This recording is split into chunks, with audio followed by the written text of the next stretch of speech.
What's good, YouTube? In this video, I'd like to talk about cohesive devices, which are really important and really get you more points on the IELTS speaking exam. And more specifically, I want to use this as a strategic way to organize your speech and IELTS speaking part 2. Alright, so let's get into it. Using cohesive devices not only get you higher points, examiners really look for this to see if you're using these phrases. We're gonna work and practice on using them to help you organize your speech, specifically in IELTS speaking part 2 in this video. First, let me go ahead and introduce some cohesive devices that you can start practicing using and get in the habit of saying in conversation. Not only that, but also using it on your IELTS speaking exam. Let me go ahead and introduce some of the most popular and useful ones, I think. Let's start off simple. Now, I'm gonna introduce about probably 3 for each, but you don't have to use all 3. You can use 1 for each. Like 3 of them have the same meaning, but I would pick 1 to really practice. So pick your favorite one, stick to that, and practice and get used to saying that. You don't have to remember all 3 for each meaning. It's not really necessary.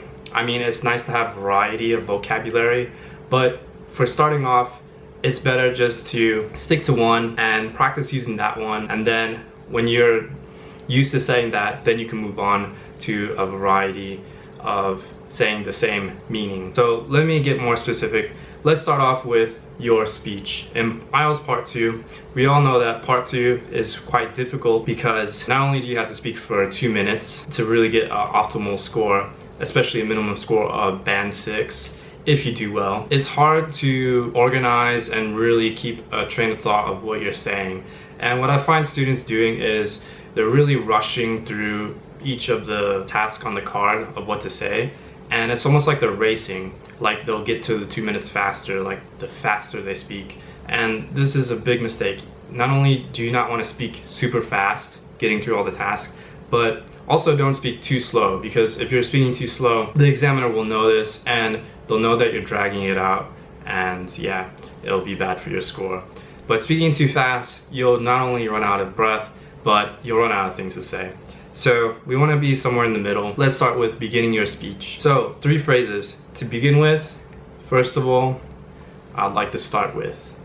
Now, to keep it simple, I like to pick, for example, to begin with.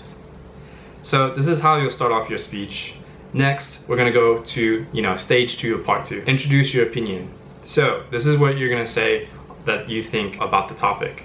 Now, there's a lot of ways to say your opinion. So for example, most popular, in my opinion, I believe, I suppose that. I suppose and I guess, kind of similar. Or I suppose, I think. Okay? I tend to think that, for example.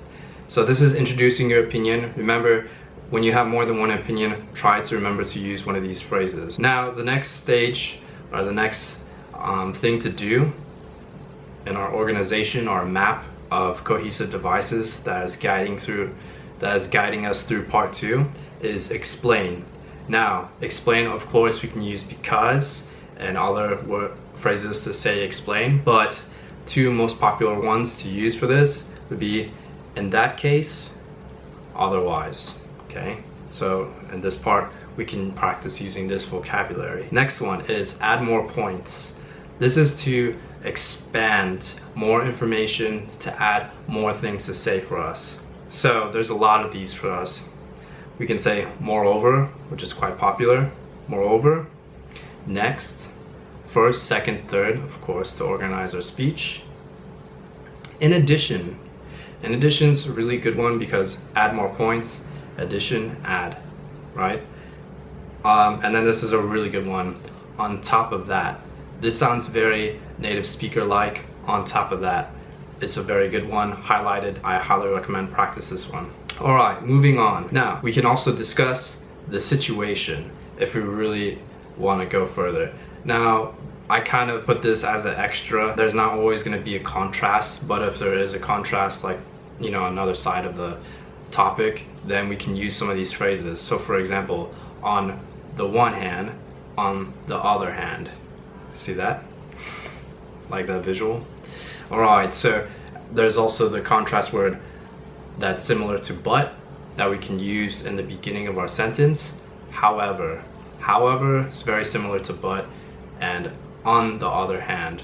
So this is showing a contrast or the other side of the topic. So think of things like light, dark, good, bad. This is showing the other side. So for example, if you've been talking about the good things of tourism, now on the other hand, or however, we'll talk about the bad things of tourism, for example. One thing you guys want to remember, and most of your answers, or all of them, is to always give examples when possible. This really shows examiners our ability to explain things in detail, and this is a really good way to give the listener a visual of what you're trying to say or discuss or explain. So the next stage would be give some examples. Now, of course, we can say, for example.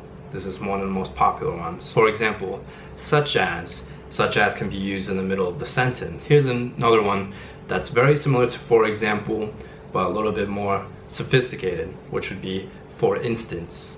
For instance, for example, very similar. This is a really good one, and I highly recommend to practice this one. This sounds very smart if you say it. This would go in the beginning. Most of the time would be to illustrate my point. To illustrate my point, for example, to show my example, to show you. Okay, so this sounds very sophisticated, sounds very smart. This will give you a lot of points if you're able to use this well on the IELTS exam, to illustrate my point. Okay, so the next stage would be to compare. Compare, we can start with in comparison with. This can go in the beginning of the sentence when we start talking about comparing. So from our previous example of tourism, if we talked about tourism in Thailand, for example, we could also, use this time, this stage in our speech to compare maybe tourism in Thailand with tourism of Vietnam, and maybe compare some trends. So you guys probably noticed that, comparing is also tied in with the writing part. So we can use some parallels from that as well, some similar phrases with writing and speaking. Let me give you some phrases. So in comparison with, compared with, similarly when it's almost alike, and then if it's the opposite, we can say in contrast. So similar when it's alike, contrast when it's different. In contrast. Similarly, in contrast. Now, the last thing you want to do when we're finalizing and ending our speech, okay, this is something that some of us struggle with. This is the last stage. We want to end our speech, our story. We want to end our speaking. Now, of course, you want to keep speaking until the examiner tells you to stop, but we're going to go into this final stage. So we're going to start off the ending with one of these phrases to summarize everything that we've said. The first phrase, on the whole.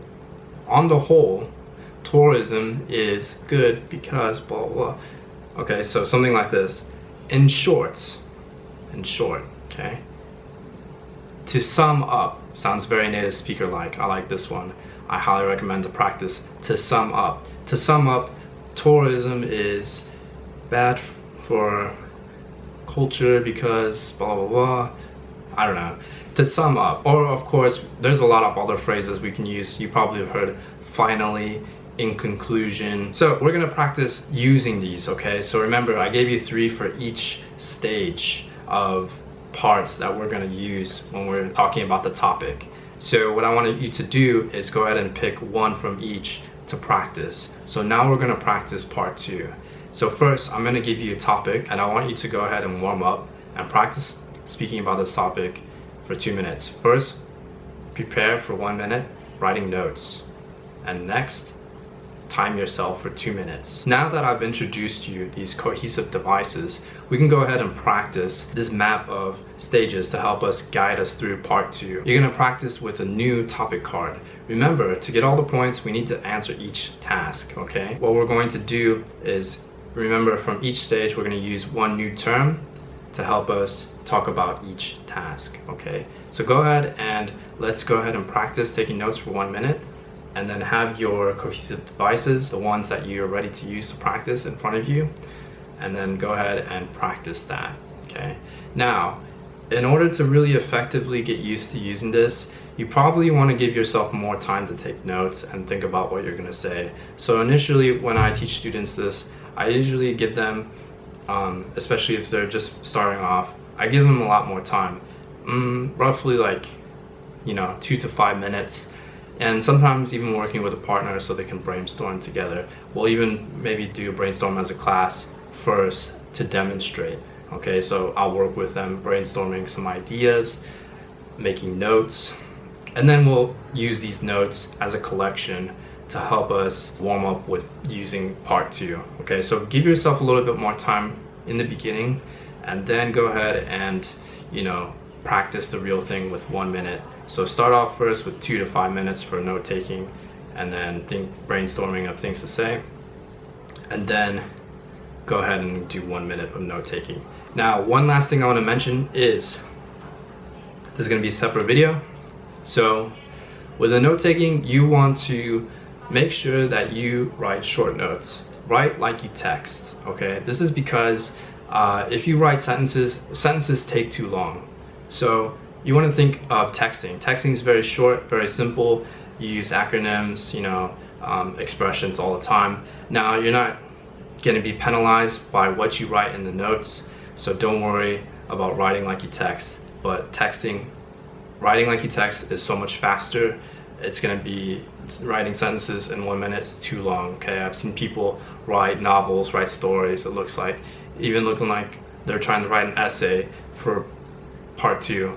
Now, you can't do this. Okay, so to effectively take notes, yeah, you need to work on 1 to 2 words per line of what you're going to say. Okay, so when you look at these words, they'll just remind you of the sentences that you will say. Okay, so 1 to 2 words, that will be the key to your sentences of what you'll say for each task. Okay guys, I hope that you found this video useful and all these tips.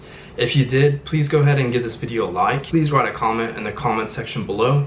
If there was any tips that I missed, or any tips that you can recommend us that we can try on our IELTS speaking exam or IELTS exam, or anything that we can help us improve with our English. So write that in the comment section below if you have any, and what you think of these tips, if you found them useful and which ones you found useful. Anyways guys, subscribe if you haven't already, click the notification bell, and I'll catch you guys in the next one.